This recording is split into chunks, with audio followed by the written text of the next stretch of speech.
Long horse.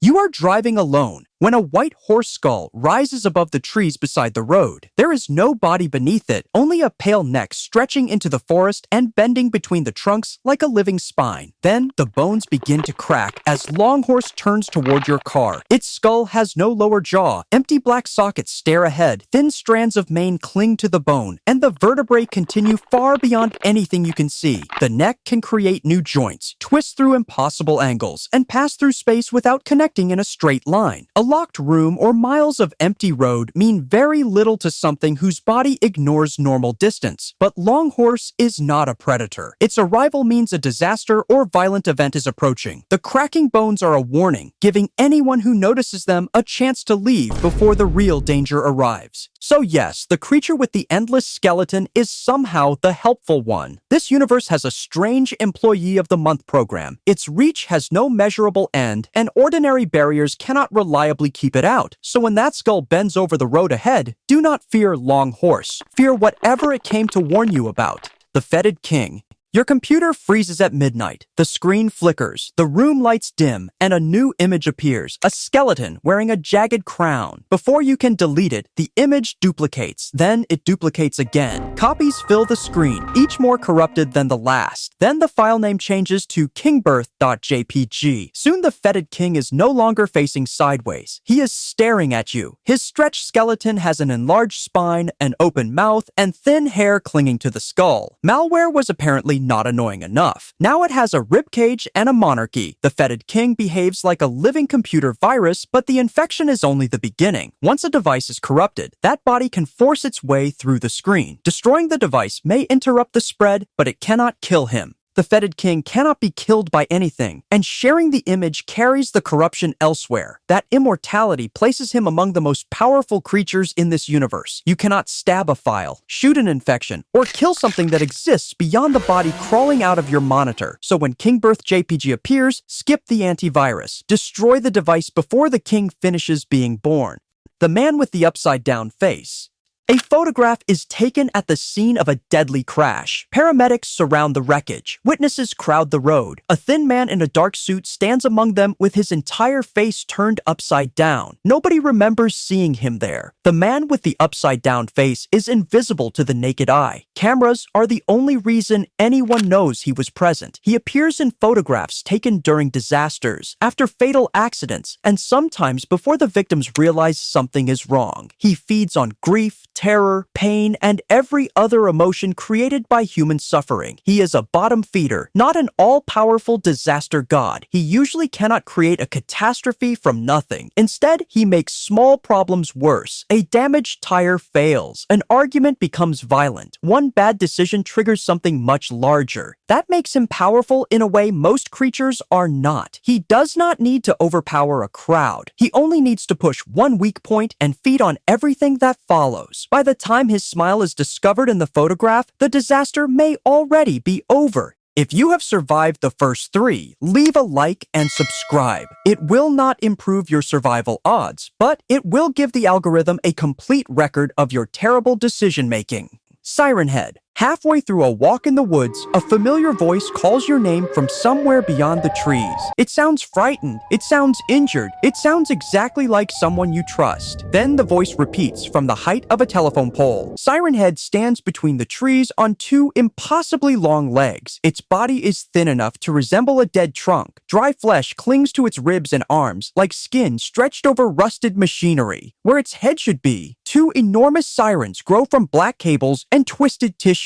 Each speaker turns on its own, scanning the forest like a pair of metal jaws. Then, one of them speaks again. Siren Head can copy human voices, emergency broadcasts, radio signals, and screams. It uses those sounds to pull people off roads and deeper into the woods. Its narrow frame blends into trees and telephone poles until it decides to move. It is basically fishing, except the scam is hiding behind a pine tree. That is what makes Siren Head so powerful. It controls what victims hear, where they look, and which direction they run. So when someone you love calls from the darkness, do not answer. Look up.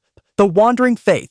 Every television in town cuts to the same emergency warning. Residents are ordered indoors, but the mist has already swallowed the streets. Then something steps over the buildings. The wandering faith walks on 4 skeletal legs that disappear into the fog below. A swollen body hangs between them, wrapped in thick, wrinkled skin. Its neck rises beyond the rooftops and vanishes inside the clouds. Dozens of thin tendrils drift beneath it. They are searching for people. The wandering faith does not crush everyone in its path. It chooses those it considers worthy, wraps them in its tendrils, and lifts several people into the sky at once. They disappear beyond the clouds, toward a place called heaven. Everyone left below can only watch, so congratulations. The apocalypse now has an admissions process, and nobody knows the requirements. A creature large enough to stand above a city does not need to chase anyone. It can reach down, judge a crowd, and remove whoever it wants without lowering its head. So when the tendrils move over your street, do not ask whether the wandering faith has seen you. Ask whether it has chosen you.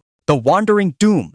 At sunset, something enormous rises beyond the water. At first, it looks like a mountain standing inside the haze. Then the mountain takes a step. The creature has no confirmed name. Fans call it the Wandering Doom, which feels fair when the alternative is screaming and pointing at the horizon. It moves on 4 massive legs wrapped in stretched brown skin. Its front limbs bend through 3 separate joints. Jagged ribs press against its back, while a huge pelvis rises beneath the flesh like ruins buried inside a living body. A thick neck reaches forward and ends in a blunt, featureless shape. Beneath its chest, 2 curved bones form a hollow crescent whose purpose remains unknown. Unlike the wandering faith, there are no tendrils searching for anyone. Nothing is being chosen. No judgment, no salvation, no customer service. It belongs to the giants that tore into our reality and ruined everything for humanity. It is among the largest and most destructive of them. It needs no mimicry or hidden weapon. Its enormous body is enough to turn its arrival into a catastrophe. So when the mountain begins walking toward you, do not wait for the disaster to arrive. It already has. Behemoth. The mountainside opens an eye. A pale ridge splits beneath the clouds, revealing rows of jagged teeth. Behemoth is not standing beside the mountain, only its head is visible above it. The creature resembles a colossal reptile covered in pale, peeling scales. Short spines run along the back of its skull. 2 pitch-black eyes sit above the mouth, small against the scale of the head. Its jaws stretch across its face, packed with uneven teeth. Everything below the head remains hidden. That single glimpse is enough to place Behemoth among the most powerful giants in this universe. The visible portion already rivals the mountain around it, yet no weakness or physical limit has been confirmed. Most monsters hide inside buildings. Behemoth uses geography. We are not looking at a giant creature standing in the landscape. We are looking at one small part of it becoming the landscape. And if the head is only the first part to surface, the real disaster begins when the rest of Behemoth moves. Cartoon Cat. An abandoned mall has stood empty for years. One night, cheerful music begins playing through speakers that no longer have power. Then a black figure steps from behind a shuttered store. Cartoon Cat has a tall, rubber hose body covered in pitch black skin. 2 pointed ears rise above round eyes. Its long arms end in oversized gloves, and a broad smile exposes human-like teeth beneath swollen gums. Then one arm stretches across the corridor without the body moving closer. Cartoon Cat can lengthen its limbs, change its size, and reshape its body like an animated character. Its proportions shift because the cartoon is not its true form. Behind that smile is something ancient, hollow, and hungry. Cartoon physics are funny until the cartoon folds around the door you just locked. It uses old cartoon imagery as a mask and a passage into our reality. A normal creature's power ends at the limits of its body. Cartoon Cat does not have that limit. When one shape stops being useful, it bends, stretches, or replaces it. That is why Cartoon Cat earns the final spot. You are not fighting a mascot. You are fighting whatever is wearing one. So, if old music begins playing inside an empty building, do not search for the source. The cartoon is not trapped inside the screen. The screen is only the doorway. If you made it through all 8, comment which creature would actually win and which Trevor Henderson nightmare should be explained next. Subscribe before Cartoon Cat discovers the notification bell. Once it starts uploading, we are all finished.